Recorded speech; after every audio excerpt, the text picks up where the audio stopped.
अस्सलाम वालेकुम to all of you. क्या हाल चाल है आप सब लोग की। उम्मीद करती हूँ सब खैर खैरियत से होंगे और अल्हम्दुलिल्लाह मैं भी बिल्कुल ठीक हूँ। और आज मैं बना रही हूँ अपने किचन में बड़े ही मज़ेदार किस्म के बेसन के लड्डू। और बहुत ही लाजवाब और बड़े ही मज़ेदार लड्डू बनते हैं ये। और बहुत ही आसानी से बन जाते हैं। बहुत ही कम इंग्रेडिएंट्स इसमें इस्तेमाल होते हैं। और बस थोड़ा सा ट्रिक्स हैं इसके अंदर और टेक्निक है जिसको आपने यूज़ करके जो है ये लड्डू बनाने हैं। ये बड़ी ही नाजुक और ख़स्ता बनते हैं। नाजुक इसलिए कि बहुत ही नज़ाकत से इनको जो है वो हैंडल किया जाता है ताकि जो है ये जले नहीं और ये कड़वे ना हो। और किस तरह से ये रेसिपी बनेगी वो मैं आपको फ़र्दर आके बताती हूँ। उससे पहले आप लोग जो मेरे चैनल पे नए आए हैं मेरे चैनल को सब्सक्राइब कर लीजिए, वीडियो को लाइक कर लीजिए और कमेंट कर लीजिए बड़े अच्छे मज़ेदार किस्म के, जिनको देख के मुझे और मोटिवेशन मिले और मैं और मज़ेदार किस्म की रेसिपीज़ जो है आपके लिए लेकर आऊँ। तो चलें वीडियो को स्टार्ट करते हैं और मैं आपको बताती हूँ कि इसके अंदर सबसे पहले क्या क्या हमें इंग्रेडिएंट्स की ज़रूरत है। हमें चाहिए 1 पाव घी, 200 ग्राम घी, 300 ग्राम चीनी ली है, 300 साढ़े 300 ग्राम चीनी ले सकते हैं। पिस्ते बादाम एज़ रिक्वायर्ड लेना है। और इलायची दाने या इलायची पाउडर 6 से 7 इलायची दाने हैं, 1/4 टीस्पून इलायची पाउडर है। और उसके अलावा जो है हमें बेसन लेना है आधा किलो। ठीक है, बस हमें यही इंग्रेडिएंट्स की ज़रूरत है इसके अंदर। और बाकी जो है हमारा काम है इसका सिर्फ भूनने का। एक बर्तन में हमने बेसन लिया है और बेसन को डाल के हम इसको दरमियानी आंच के ऊपर भूनेंगे।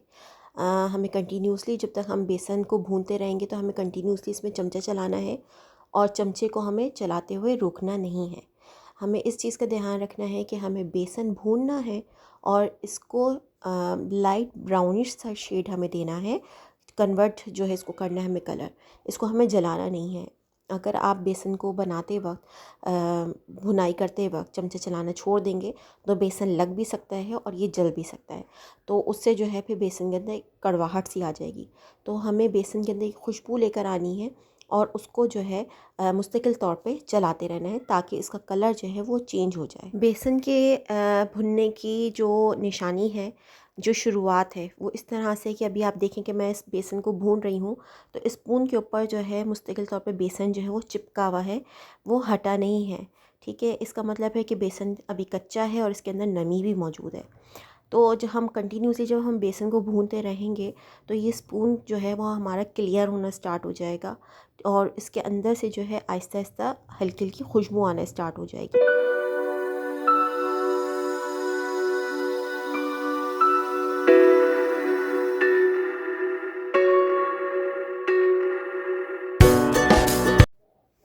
अब देखिए इसके चमचे के ऊपर से जो बेसन है वो हटना स्टार्ट हो गया। इसका मतलब ये है कि हलवा जो है भुनने के ऊपर स्टार्ट हो चुका है। ठीक है, इस चीज़ का बहुत ध्यान रखिएगा क्योंकि यही छोटी छोटी सी चीज़ें होती हैं जिन पे आप मिस्टेक कर जाते हैं और आपका जो लड्डू है वो बिल्कुल अच्छा नहीं बनता है।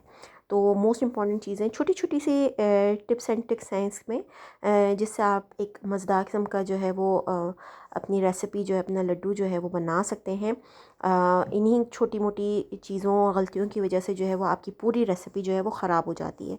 तो मेन पॉइंट जो है वो इन्हीं साथ तमाम जो छोटी छोटी टिप्स हैं इनको नोट करने का है ध्यान से, ताकि आप इतनी मेहनत जो कर रहे हैं एक चीज़ को बनाने में वो चीज़ जब आप लास्ट पे पहुँचे तो वो ख़राब ना हो।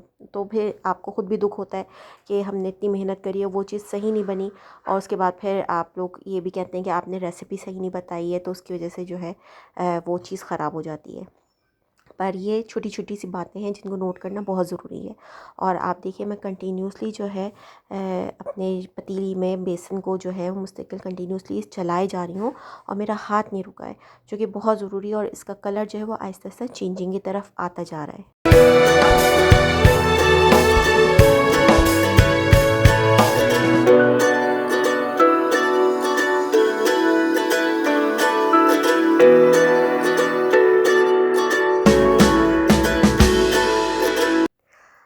अच्छा, अब ये देखिए मुझे जो है बेसन को भूनते भूनते तकरीबन 15 से 20 मिनट होने जा रहे हैं और ये तकरीबन जो है वो तैयारी पे है। अब हमें ये चीज़ चेक करनी है कि आपका जो है वो बेसन को डिज़ायर जो आपको कलर चाहिए वो आपका आ गया है नहीं आया है। तो आप एक प्लेट के अंदर थोड़ा सा बेसन निकाल के और हल्का सा घी का टच दे के ना उसके अंदर आप अपनी जो बेसन है उसको मिक्स करें और उसके बाद आप चेक करें कि आपका जो है वो कलर बेसन का जो है जो आपको चाहिए वो इस पर आ गया है। क्योंकि वैसे सूखे में देखें तो बेसन का कलर चेंज हो गया है, वो लाइट ब्राउनिश पे आ गया है, लेकिन एक प्रॉपर जो आपको कलर चाहिए वो आप जब घी डालते हैं तो तब उसके बाद फिर पता चल रहा होता है। तो इसमें जो है मुझे ऐसा महसूस हुआ उसको देख के कि मेरा अभी डिज़ायर कलर जो है वो नहीं आया है, इसलिए मैं थोड़ा सा बेसन को और भूनूंगी और उसके बाद फिर मैं एक दफ़ा दोबारा ट्राई करूँगी घी लगा के कि वो मेरा मनपसंद कलर आया है नहीं आया है। देन उसके बाद जो है मैं बेसन को हटा दूँगी चूल्हे के ऊपर से।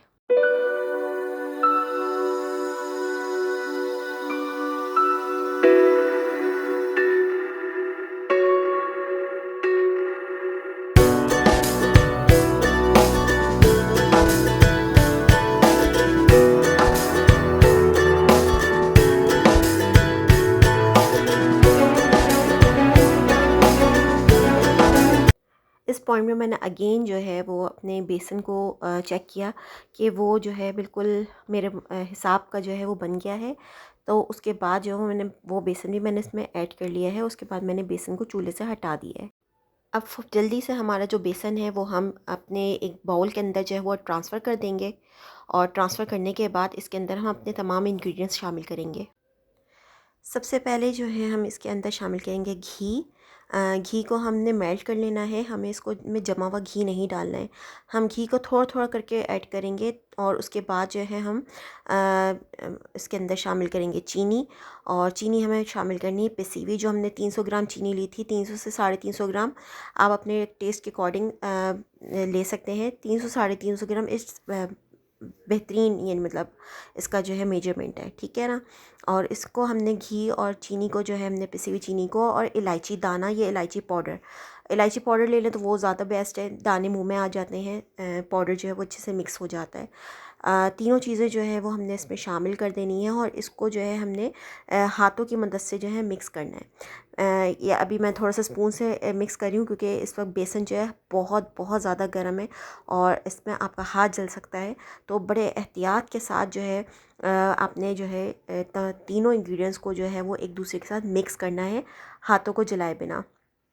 थोड़ा सा अभी बेसन इस वक्त गर्म है तो इसलिए मैं थोड़ा सा हाथों की मदद ले रही हूँ और हल्का सा जैसे मुझे फ़ील होगा कि मैं अब बेसन को टच कर सकती हूँ। आप भी ये एहतियात ज़रूर कीजिएगा कि जब आपको फ़ील लगे हल्का सा कि आप बेसन को टच कर सकते हैं, तब आप जो है फिर हाथों की मदद से जो है लड्डुओं का में जो मिक्सचर है वो अच्छे से मिक्स कर लें एक दूसरे के साथ, चीनी, घी और बेसन। इतना ज़रूर याद रखिएगा कि बेसन जो है वो ठंडा नहीं होना चाहिए। ठंडे बेसन के अंदर ही मिक्स नहीं करना, जो भी कुछ करना है वो हमें गर्म बेसन में ही करना है, लेकिन थोड़ा सा एहतियात के साथ कि आपका हाथ ना जले। जैसे कि ये मैं इस वक्त कर रही हूँ। इस वक्त बेसन बहुत ज़्यादा गर्म है तो मैं दोनों तरीके से अभी काम कर रही हूँ। 2 स्पून की मदद से जो है वो मैंने बेसन जो है वो मैं चीनी और घी के साथ मिक्स कर रही हूँ। कोशिश कर रही थी कि इसी के साथ ही हो जाए, लेकिन अनफॉर्चुनेटली कुछ चीज़ें होती हैं जो आप अपने हाथों से ही बेहतरीन तरीके से कर सकते हैं। सो मैंने स्पून को रख के फिर मैंने जो है हाथों का इस्तेमाल किया और उससे जो है वो जो हमारे लड्डू का मिक्सचर है उसको मिक्स करना स्टार्ट कर दिया है।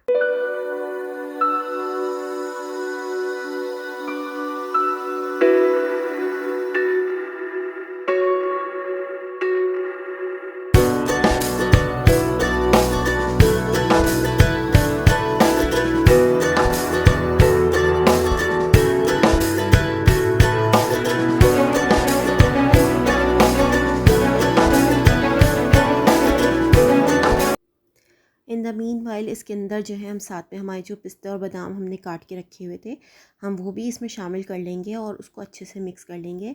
और उसके बाद फिर आप अपने जो लड्डुओं का मिक्सचर है वो हाथ में जो है आप लेके उसको बाइंड करके देख लीजिए कि आपका जो लड्डू है वो अच्छे से एक दूसरे के साथ बाइंड हो रहा है या नहीं हो रहा है। ठीक है, अगर आपको लगे कि वो जो लड्डू है वो थोड़ा सा बाइंड होने में कसर है तो आप 2 टेबल स्पून और घी इसमें शामिल कर लें। जैसे मैंने अभी इसमें 2 टेबल स्पून घी मैंने और शामिल किया है, और उसके बाद जो है मैंने दोबारा से मिक्सचर को बाइंड करने की कोशिश करी है, तो लड्डू मेरे बहुत आराम से बन गए। अब जब ये अच्छे तरीके से मिक्सचर रेडी हो जाएगा, तब हम इसके गर्मा गर्म जो है उसमें ही लड्डू बनाएंगे।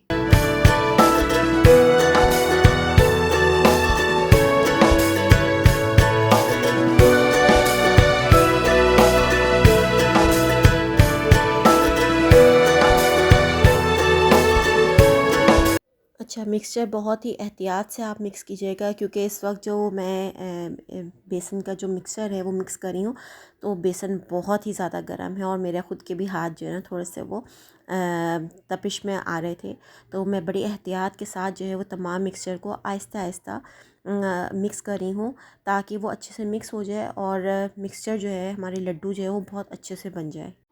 ये देखिए जनाब, कितने मज़ेदार किस्म से अब हमारे लड्डू जो है वो बन रहे हैं। अब इसके साइज़ेस जो हैं वो आप लोग के ऊपर डिपेंड करता है कि आपको कितने साइज़ का लड्डू चाहिए। ये मैंने तकरीबन बस एक मुट्ठी में मेरे जितना आया है, यानी मतलब मैंने 1 टेबल स्पून से 1.5 टेबल स्पून का जो मिक्सचर है वो अपने हाथ में लिया है, और उसके बाद उसका जो है वो मैंने मीडियम साइज़ के लड्डू बनाए। अगर आप चाहते हैं और बड़े साइज़ के लड्डू बनाना, तो वो आपके ऊपर डिपेंड करता है कि आप बड़े लड्डू बनाना चाहें या छोटे लड्डू बनाना चाहें। तकरीबन इस आधा किलो बेसन के में जो है तकरीबन 34 से 35 लड्डू जो है वो हमारे बने हैं, और ये मीडियम साइज़ के लड्डू हैं। अगर आप बड़े साइज़ के लड्डू बनाना चाहते हो, बड़े साइज़ के लड्डू भी बना सकते हैं, इट्स अप टू यू। वैसे ये जो साइज़ है ये बहुत ही मुनासिब साइज़ होता है, क्योंकि आप अगर किसी के सामने सर्व भी कर रहे हैं या कहीं पे अगर आपने बांटना है, तो उसमें भी ये है कि आप 1 लड्डू 2 लड्डू जो है वो आराम से जो है वो आप रख सकते हैं, और कोई भी जो खाता है वो 1 बाइट 2 बाइट से 3 बाइट में जो है ना आराम से लड्डू मुंह मीठा कर सकता है अपना। तो बड़े मज़ेदार किस्म के ये लड्डू बने थे और बहुत ही ज़ायकेदार थे। मेरे घर में सबको बहुत पसंद आए थे, और उम्मीद करती हूँ कि आपको भी मेरी ये रेसिपी पसंद आई होगी। मैंने बहुत ही डिटेल के साथ जो है ये रेसिपी आपके साथ शेयर की है। मैंने कोई जल्दबाजी के साथ आपके साथ ये रेसिपी शेयर नहीं की है, इसलिए कि लड्डुओं की रेसिपी जो है वो बहुत ज़रा ट्रिकी किस्म की होती है। बहुत सारे लोगों से बन भी नहीं पाती है वैसे बहुत ही आसान और बहुत ही सिंपल, लेकिन कुछ टिप्स एंड ट्रिक्स हैं जिनको फॉलो करना बहुत ज़रूरी होता है, तभी कहीं जाके जो है वो आप एक बेस्ट रेसिपी बना सकते हैं। तो उम्मीद करती हूँ कि आपको ये रेसिपी पसंद आई होगी। प्लीज़ फिर से मैं एक दफ़ा कहूँगी कि मेरे चैनल को जिन लोगों ने सब्सक्राइब नहीं किया, जो न्यू लोग हैं, वो प्लीज़ न्यू मेंबर जो है सब्सक्राइबर, वो सब्सक्राइब कर लीजिए मेरे चैनल को। मेरी वीडियोस को लाइक कीजिए, ज़्यादा से ज़्यादा शेयर कीजिए, ताकि मेरी वीडियोस ज़्यादा से ज़्यादा लोगों तक पहुँचे, और मुझे भी जो है अच्छी मोटिवेशन मिले आप लोग से, और आप लोग का प्यार और सपोर्ट यूँ ही मिलता रहे। चलिए, मैं आऊँगी एक और फिर एक नई रेसिपी के साथ। जब तक के लिए मुझे इजाज़त दीजिए। अल्लाह हाफ़िज़।